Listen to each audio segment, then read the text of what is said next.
अगर आप नौकरी करते हैं, दुकान या फैक्ट्री में काम करते हैं, किसी कंपनी में कर्मचारी हैं या ठेके पर काम करते हैं या फिर ऐप के जरिए रोजी रोटी कमाते हैं, तो ये खबर आपके लिए जरूरी है, क्योंकि नए लेबर कोड में 3 ऐसे बदलाव बताए जा रहे हैं जो आने वाले समय में कामकाजी लोगों की जिंदगी आसान बना सकते हैं।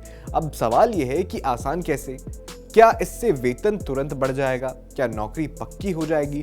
क्या हर कर्मचारी को नया फायदा मिलने लगेगा या असली फायदा कागज, रिकॉर्ड, वेतन, नौकरी के सबूत और सामाजिक सुरक्षा से जुड़ा है? आज बिल्कुल आसान भाषा में समझते हैं। नमस्कार, आप देख रहे हैं TV9 का खास शो पैसा, पॉलिसी और पब्लिक। मैं हूं अरुण सुंदराल।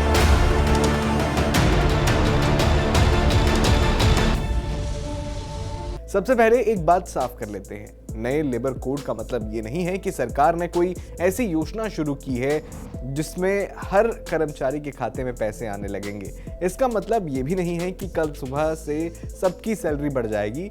असल बात ये है कि पहले मजदूरों या कर्मचारियों से जुड़े कानून बहुत ज़्यादा बिखरे हुए थे। किसी कानून में वेतन की बात थी, किसी में फैक्ट्री की सुरक्षा की बात थी, किसी में सामाजिक सुरक्षा की बात थी, किसी में ठेका मजदूरों की बात थी, किसी में नौकरी के विवाद की बात थी।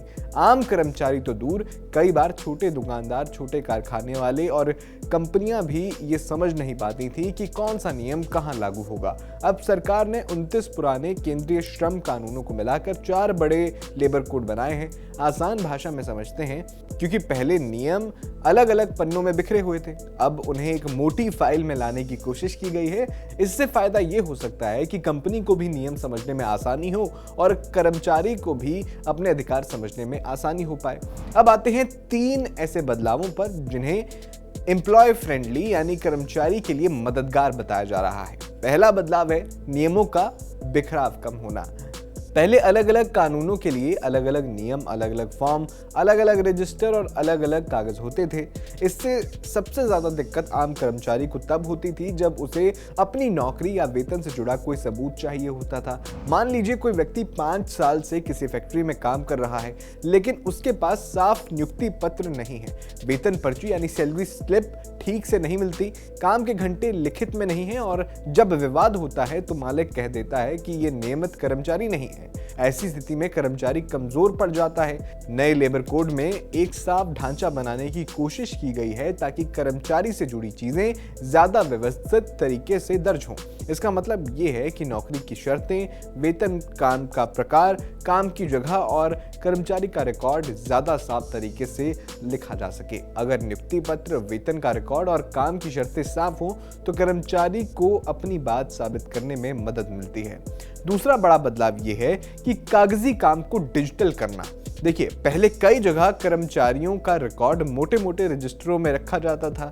किसी रजिस्टर में हाजिरी, किसी में वेतन, किसी में छुट्टी, किसी में अतिरिक्त काम, किसी में सुरक्षा से जुड़े कागज। जब रिकॉर्ड कागजों में बिखरा होता है तो गलती की संभावना भी रहती है और रिकॉर्ड गायब होने का डर भी रहता है। नए लेबर कोड और रूल्स में इलेक्ट्रॉनिक फाइलिंग और डिजिटल रजिस्टरों का इस पर जोर दिया गया है। आसान भाषा में समझे तो कागज के रजिस्टरों की जगह डिजिटल रिकॉर्ड तरीके से रखा जाएगा। अब आप सोचेंगे कि इससे कर्मचारी को क्या फायदा होगा। फायदा यह है कि रिकॉर्ड साफ होगा। कर्मचारी ने कब काम शुरू किया, वेतन कितना मिला था, वेतन मिला भी या नहीं मिला, कितने दिन काम किया, कितना अतिरिक्त काम कराया गया और सामाजिक सुरक्षा से जुड़ी कटौती हुई या नहीं हुई, ये सारी बातें रिकॉर्ड में बेहतर तरीके से दिख सकेंगी। अगर रिकॉर्ड साफ होगा तो कर्मचारी को भी अपने अधिकार मांगने में आसानी हो सकती है। तीसरा बड़ा बदलाव यह है कि कर्मचारियों की सुरक्षा का दायरा बढ़ेगा। ये सबसे जरूरी हिस्सा है, क्योंकि देखिए, नए ढांचे में सिर्फ स्थायी कर्मचारियों की बात नहीं है, ठेके पर काम करने वाले, तय समय की नौकरी करने वाले और ऐप के जरिए काम करने वाले लोगों की भी बात सामने आती है। आज बहुत लोग स्थायी नौकरी में नहीं हैं। किसी को 1 साल का काम मिलता है, किसी को प्रोजेक्ट के हिसाब से रखा जाता है, कोई डिलीवरी ऐप से कमाता है, कोई कैब चलाता है, कोई ऑनलाइन प्लेटफॉर्म से काम लेता है। पहले ऐसे लोगों को कई बार ये समझ ही नहीं आता था कि उनके अधिकार क्या हैं। नए ढांचे में तय समय की नौकरी करने वाले कर्मचारियों के लिए ग्रेच्युटी का रास्ता आसान बताया गया है। अगर कोई तय समय का कर्मचारी कम से कम 1 साल काम करता है और बाकी शर्तें पूरी होती हैं तो उसे ग्रेच्युटी का लाभ भी मिल सकता है। ये बात इसलिए बड़ी है क्योंकि आमतौर पर लोग ग्रेच्युटी को 5 साल वाली चीज समझते हैं, लेकिन तय समय की नौकरी वाले कर्मचारियों के लिए ये 1 साल वाली बात बहुत बड़ा बदलाव हो सकती है। अब इसे एक सरल उदाहरण से समझ लीजिए। मान लीजिए किसी व्यक्ति को एक कंपनी में 1 साल के लिए रखा गया। उसने पूरे साल काम किया, फिर काम खत्म हो गया। पहले उसे लगता था कि सिर्फ वेतन मिला और बात खत्म, लेकिन अब ये नियम के हिसाब से तय समय वाला कर्मचारी है तो उसे ग्रेच्युटी जैसा लाभ भी मिल सकता है। इसके अलावा ऐप और प्लेटफॉर्म से काम करने वालों को भी पहचान दी गई है, जैसे डिलीवरी वाले लोग, कैब चलाने वाले लोग, ऑनलाइन काम करने वाले लोग। और इन लोगों को पहले पारंपरिक कर्मचारी मानना मुश्किल होता था, लेकिन अब इनके लिए सामाजिक सुरक्षा की बात कानून के ढांचे में आ गई है। ध्यान रखिए, इसका मतलब ये नहीं है कि हर ऐप वर्कर को तुरंत कोई बड़ा पैसा मिलने लगेगा, लेकिन कानून में पहचान मिलना पहला बड़ा कदम हो सकता है। जब किसी काम करने वाले वर्ग को कानून पहचान देता है, तभी आगे चलकर उनके लिए सुरक्षा, योजना और मदद का रास्ता बनता है।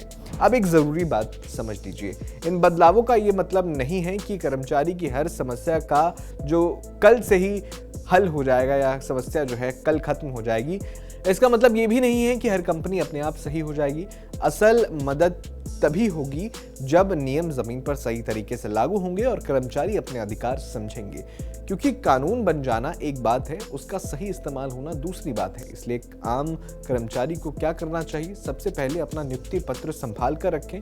अगर नियुक्ति पत्र नहीं मिला है तो लिखित शर्तें मांगे, वेतन पर्ची जरूर लें, बैंक खाते में आए वेतन का रिकॉर्ड रखें। अगर अतिरिक्त काम कराया जाता है तो काम के घंटे नोट करें। छुट्टी, हाजिरी और वेतन से जुड़े कामकाज, ये जो कागज हैं, इन्हें संभाल कर रखें। अगर आप तय समय की नौकरी कर रहे हैं तो काम शुरू होने और खत्म होने की तारीख का रिकॉर्ड रखें। अगर आप ऐप या प्लेटफॉर्म से काम करते हैं तो अपनी कमाई, काम के दिन, भुगतान और पहचान से जुड़े रिकॉर्ड सुरक्षित रखें। अब पूरे मामले का निचोड़ समझ लीजिए। नए लेबर कानून का सबसे बड़ा असर ये हो सकता है कि काम करने वालों की जिंदगी कागजी उलझन कम हो जाएगी, नियमों में साफ सफाई आएगी। कंपनी और कर्मचारी दोनों को पता है कि किसको क्या अधिकार है, किसकी क्या जिम्मेदारी है। कर्मचारी के पास नौकरी का सबूत है, वेतन का रिकॉर्ड हो, अतिरिक्त काम का हिसाब हो, तय समय की नौकरी करने वालों को ग्रेच्युटी जैसे लाभ की उम्मीद हो और ऐप से काम करने वालों के लिए सामाजिक सुरक्षा का रास्ता खुले। यही वजह है कि इसे कर्मचारी के लिए मददगार बदलाव बताया जा रहा है। हालांकि आखिरी बात याद रखिए कि ये कोई मुफ्त पैसे देने वाली योजना नहीं है। ये नौकरी की दुनिया को थोड़ा ज़्यादा साफ, लिखित और व्यवस्थित बनाने की कोशिश है।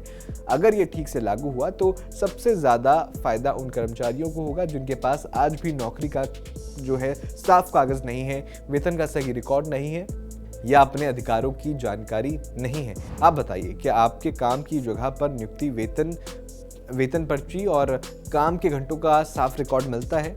और आपको क्या लगता है कि हर कर्मचारी को अपने श्रम अधिकारों की जानकारी जरूर होनी चाहिए? कमेंट बॉक्स में अपनी राय जरूर लिखिएगा।